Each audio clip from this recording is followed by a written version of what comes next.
is going on, the Catch fam? It is Steven here, and in today's video, we're going to be going over the must-start defenses for your fantasy football teams going into Week 8. Week 7 was wild, had a bunch of surprises, had the Packers and the Bucks lose, and hey, that's what this season's been. It's been a bunch of surprises, so make sure to come check these videos out to try to get the best advice that possible to set your roster up with all the shenanigans that's been going on in the NFL this year, guys. And with that said, if you are not already a part of the Catch fam, we certainly recommend hitting that subscribe button, joining the best community in all of fantasy football. And also, if you do like this video or any of the other videos, it is greatly appreciated if you hit that like video. It truly means a lot to the channel. But most importantly, as always, get in those comments. Let us know who is available for your team, who is on your roster, so we can help you set up your roster before this Sunday's slate game. But with all that said, let's get into it. Let's get into the must-start defenses. Up at number 1, the Philadelphia Eagles. This is an easy one for me. A lot of people probably dropped these guys over the bye week. They're now hovering on 50%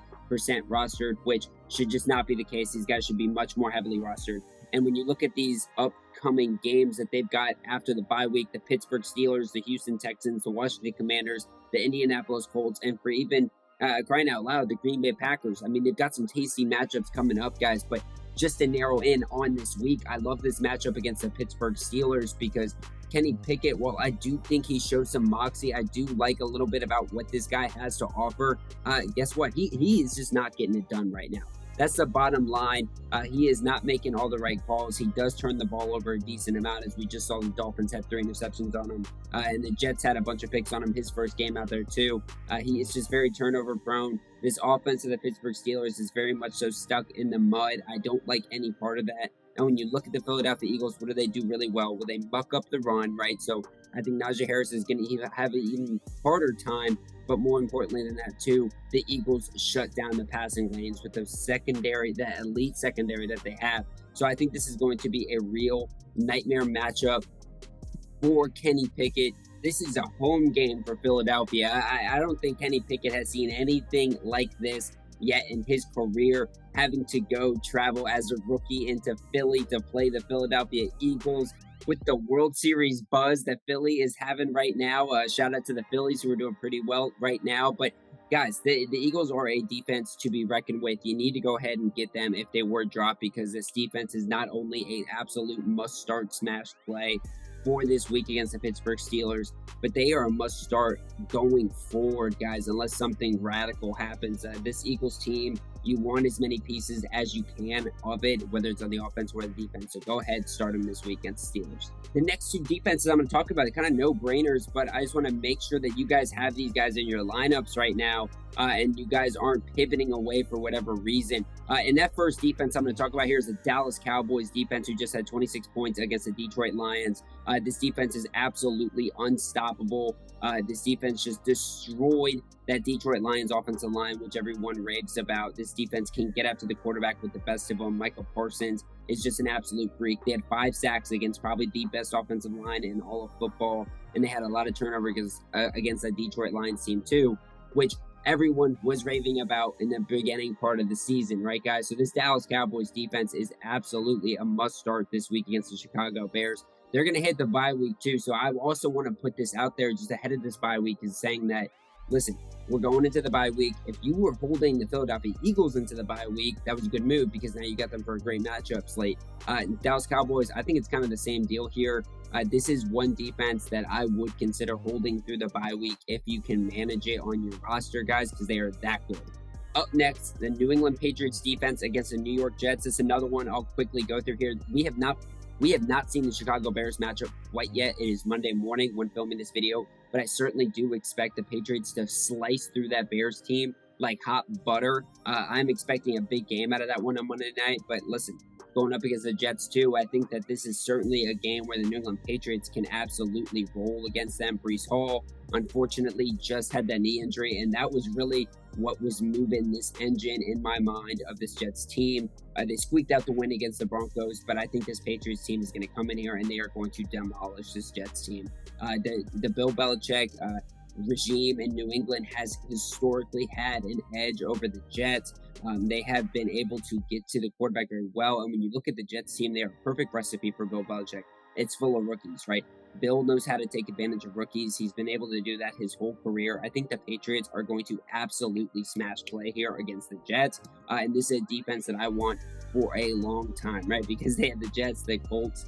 They do hit the bye week, but then after that, they've got the Jets again and the Minnesota Vikings. So this is a team in the New England Patriots and whole that I think is going to really make a good push for the playoffs very easily. But I also think that this defense is the reason for it. So you want to hold your shares of New England through the bye week if possible, just to take another shot against the Jets after the bye week. I really like this team. Go ahead and put them in your lineups this week. Up next, I'm going to go with the Tennessee Titans against the Houston Texans here.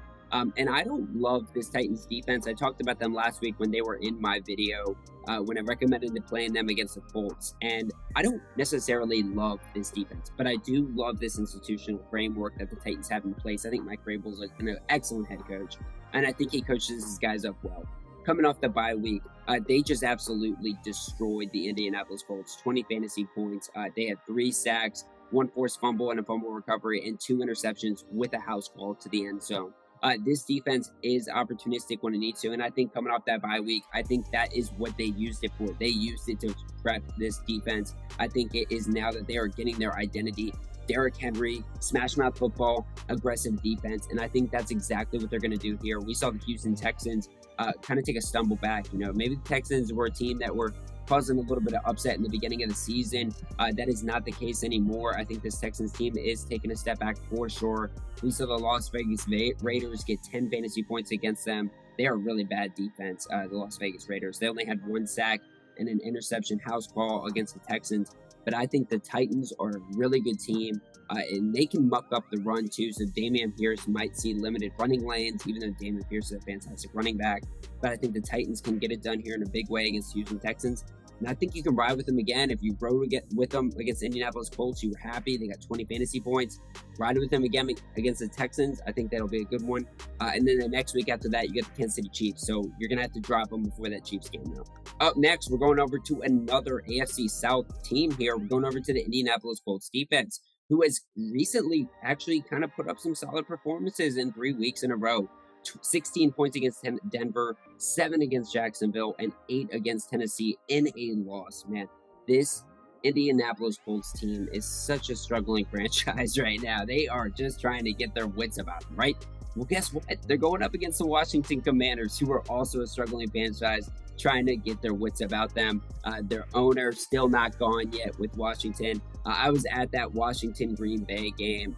It was just a fiasco. There were no Washington fans in the stadium. The Packers were certainly, it was a home game for them. They still lost. Green Bay obviously has a lot more problems than we were expecting, right? But I think this Washington team, when you look at it, they gave up a lot of turnover opportunity to Green Bay.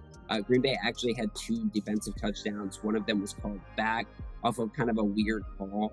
So this game could have been completely different. But you look at the Packers defense, what they did last week.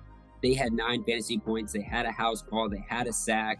Heineke was not throwing the ball well in my mind. And when you look at the Colts defense, what they do really well is they get to the quarterback and they create some pressure. And I think that's going to cause some problems for Heineke, right? Because Heineke, when he is pressured, makes bad reads, makes bad decisions. And I think that is exactly what's going to happen here. He might force it into some of those passing lanes where the Colts can make some turnovers. I do not mind streaming against the Washington Commanders here at all. I think you can plug the Colts in. They have been a good defense recently. And I'd say give them a chance. They're 20% rostered right now, so they should be out there. They should be available. And I think this is a game the Colts can actually win too. Coming off that big loss against Tennessee, I think they can use this game to get Jonathan Taylor right, let the defense win it, and kind of right the ship of their sails right here. Up next, we're talking about the Miami Dolphins defense here, and it's kind of for 2 reasons, right? One is I think they're a good play here against the Detroit Lions. They did lose Brandon Jones, the safety for the Miami Dolphins in that Steelers win. But they had 12 fantasy points, 3 interceptions, 2 sacks, so they still performed very well against Kenny Pickett. Not a very good offense there in Pittsburgh, but honestly, Detroit has taken some steps back over the past few weeks, and we just saw, right, what the Dallas Cowboys defense did to Detroit. They put up 20-something points. They got to the quarterback very easily. Obviously, the Miami defense is not exactly Dallas Cowboys defense, but I still think that this is an opportunity here where Miami can come in, create some noise, get some turnovers, take advantage of Mr. Jared Goff here. We'll see about the injury status of DeAndre Swift. If he comes back, I think Amon-Ra St. Brown got dinged up, so we'll see if he comes back. But in any case, I still like Miami here as a defense going into Detroit to get this game here. And I think Miami too, when you look at this defense as a whole going forward, they have the Lions, Chicago Bears, Cleveland Browns, bye week, and Houston, right? So this is a defense that is 50% rostered, surprisingly to me. I think they're a little bit more aggressively rostered than I would expect, but I think if you can go get them, there's definitely some games here coming forward that are going to be really advantageous for a fantasy owner. So go ahead and grab them, put them in your lineups this week, starting against Detroit. Last defense I'm going to talk about here, guys. This is a little bit surprising of a defense here. Surprising that I'm recommending anybody from this team after the trade they pulled off sending CMC to the 49ers. But let's just take a quick peek at what this defense has done. They are now 13th ranked in all of fantasy football right now as a defense after this last game against Tampa Bay. But they had 8 fantasy points against Tampa. They had 1 sack, not a whole lot of points, but what they did is they really contained this Tampa Bay offense to only 3 points allowed. And that is really exciting because before that, they were giving up a decent amount of points, but they were just doing other things like creating turnovers and creating sacks, right? But look at this stretch now, starting from week 3 against New Orleans. 17, 10, 6, 9, 8. You can certainly do much worse than that, picking up a defense right off of waivers. And this week going up against Atlanta, just did not look that good against Cincinnati. Cincinnati's defense didn't really put up that hot of numbers, right? But one thing that I will point out is I think this Carolina Panthers team, there might be a little bit of a Ewing theory here, right? Trade CMC, Baker Mayfield goes down. Maybe this team riles around each other. They kind of lift up their spirits. The head coach is gone. Maybe this team comes together. You got Brian Burns coming off the edge. The Panthers said, we're not trading Brian Burns. He's too good. Well, he proved that against Tampa Bay for sure. But I think this is a game where they can go into Atlanta and they can put up a respectable performance for sure. I'm not necessarily saying they're going to get 17 fantasy points or whatever, but I think this defense is certainly one to be respected. They're 3% rostered, so this is really an option for teams in deeper leagues. I mean, go out and grab the Panthers if you need something, because they have shown now, like all season, that they are not only a respectable defense, but they are one that can put up some points.